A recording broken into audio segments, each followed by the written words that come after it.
कार्यक्रमाच्या निमित्ताने आणि एवढे सगळे संत महात्मे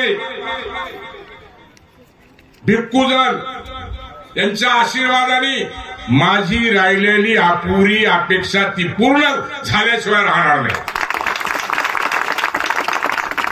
लोक पहिल्यांदाच आमदार झाले, मंत्री झाले, मी 25 वर्ष आमदार तुम्ही मला केलं, ती अपेक्षा माझ्या जीवनात राहिली आणि ती पूर्ण करण्यासाठी आपल्या सगळ्यांना हात जोडतोय, आपल्या सगळ्यांना विनंती करतोय की दीदीच्या माग ठामपणे तुम्ही उभे राहायला पाहिजे।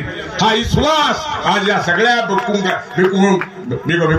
समोर, या संतांच्या समोर, या महात्म्यांच्या समोर आपण द्यावा हीच विनंती या निमित्ताने करतो। आहे का तयारी आपल्या सगळ्यांची? दीदीच्या बाबतीमध्ये काळजी घेणार ना तुम्ही? उद्या एकदा तिला मंत्री म्हणून पाहिलं